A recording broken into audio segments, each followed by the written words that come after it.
Apakah kamu merasa bahwa kekuasaan dan uang bisa mengubah seseorang? Bayangkan seorang pemimpin yang awalnya penuh integritas, tapi perlahan berubah menjadi sosok yang tak lagi kita kenal. Inilah realita yang sering kita saksikan, terutama di akhir zaman ini. Seperti air yang mengikis batu karang. Begitulah kuasa dan uang bisa menggerus prinsip seorang pemimpin. Awalnya mungkin tak terasa, tapi lama-kelamaan, perubahan itu semakin nyata. Kita melihat bagaimana orang-orang yang dulunya kita kagumi, kini terjerat dalam skandal dan korupsi.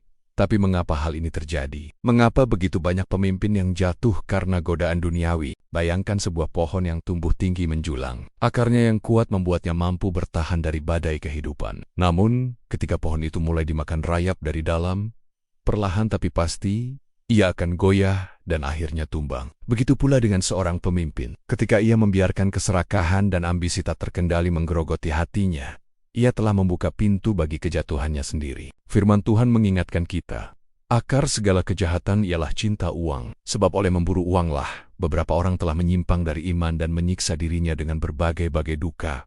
Kata-kata ini seolah menjadi cermin bagi kondisi banyak pemimpin saat ini. Tapi tahukah kamu, ada rahasia sederhana yang bisa mencegah hal ini terjadi. Bayangkan sebuah kompas yang selalu menunjuk ke arah yang benar.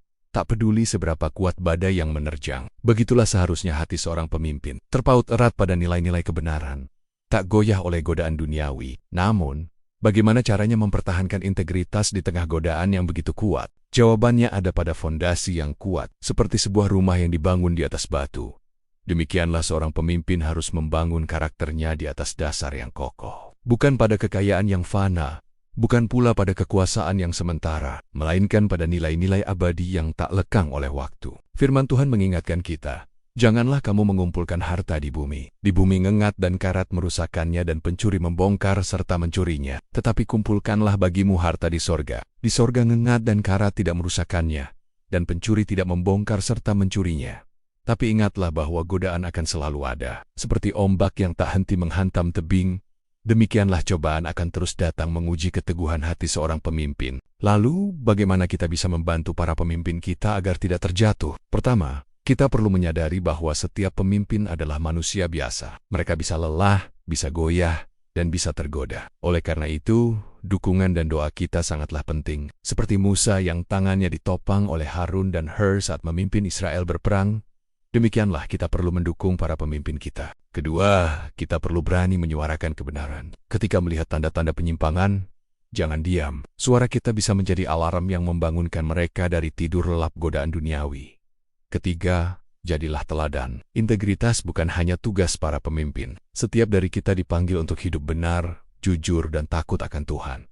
Dengan menjadi teladan, kita menciptakan atmosfer yang mendukung kepemimpinan yang berintegritas. Tapi, tahukah kamu, ada satu hal lagi yang sering terlupakan. Kita perlu belajar untuk mengampuni. Ya, mengampuni para pemimpin yang telah jatuh. Bukan berarti membenarkan kesalahan mereka, tapi memberi kesempatan untuk bertobat dan bangkit kembali. Seperti embun pagi yang menyegarkan tanah yang gersang, demikianlah pengampunan bisa memberi kesempatan baru bagi mereka yang telah terjatuh. Firman Tuhan mengingatkan kita, sabarlah kamu seorang terhadap yang lain, dan ampunilah seorang akan yang lain, apabila yang seorang menaruh dendam terhadap yang lain. Sama seperti Tuhan telah mengampuni kamu, kamu perbuat jugalah demikian.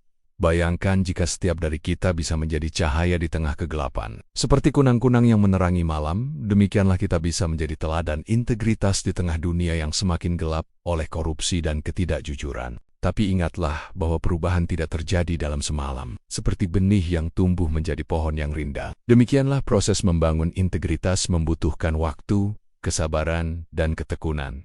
Lalu, apa yang bisa kita lakukan mulai hari ini? Pertama, mulailah dari diri sendiri. Tanyakan pada dirimu, apakah kamu sudah hidup dengan integritas dalam setiap aspek kehidupanmu? Apakah kamu sudah menjadi teladan bagi orang-orang di sekitarmu? Kedua, beranikan diri untuk berbicara kebenaran. Ketika kamu melihat ketidakadilan atau penyimpangan, jangan diam. Suaramu bisa menjadi katalis perubahan. Ketiga, doakan para pemimpin kita. Bukan hanya pemimpin negara, tapi juga pemimpin di lingkungan kerja, gereja, atau komunitas. Doa kita bisa menjadi perisai yang melindungi mereka dari godaan. Keempat, jadilah aktif dalam masyarakat. Terlibatlah dalam kegiatan-kegiatan yang membangun karakter dan integritas. Dengan demikian, kita ikut menciptakan lingkungan yang mendukung kepemimpinan yang benar. Kelima, Jangan pernah menyerah pada keputusasaan. Meskipun kita melihat banyak pemimpin yang jatuh, percayalah bahwa masih ada harapan. Seperti matahari yang selalu terbit setelah malam yang gelap. Demikianlah Tuhan selalu memberi kesempatan baru bagi mereka yang mau bertobat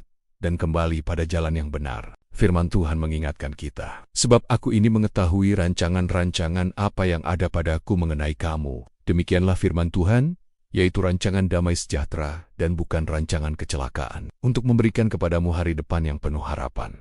Jadi, apakah kamu siap menjadi bagian dari perubahan? Apakah kamu siap menjadi teladan integritas di tengah dunia yang semakin gelap oleh godaan kuasa dan uang? Ingatlah, setiap langkah kecil yang kita ambil hari ini bisa menjadi awal dari perubahan besar di masa depan. Seperti setetes air yang bisa mengikis batu karang. Demikianlah tindakan-tindakan kecil kita bisa membawa perubahan besar dalam jangka panjang.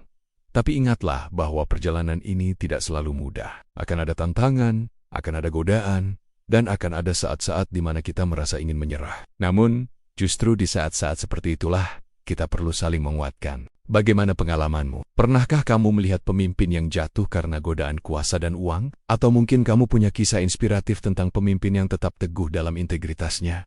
Bagikan pengalamanmu di kolom komentar. Ceritamu bisa menjadi inspirasi bagi orang lain. Akhir kata, ingatlah bahwa kita semua dipanggil untuk menjadi terang di tengah kegelapan. Meskipun dunia di sekitar kita mungkin terlihat semakin gelap, jangan biarkan cahayamu padam. Teruslah bersinar, teruslah menjadi teladan, dan percayalah bahwa Tuhan selalu menyertai mereka yang setia padanya. Jika video ini memberi inspirasi bagimu, jangan lupa untuk menekan tombol suka dan bagikan kepada orang-orang di sekitarmu. Tekan juga lonceng notifikasi agar kamu selalu terhubung dengan konten inspiratif lainnya. Bersama-sama, mari kita bangun generasi pemimpin yang berintegritas, yang tidak mudah tergoda oleh kuasa dan uang. Ingatlah, kamu adalah terang dunia. Biarkan cahayamu bersinar, agar orang lain melihat perbuatanmu yang baik dan memuliakan Bapamu yang di sorga. Sampai jumpa di video berikutnya.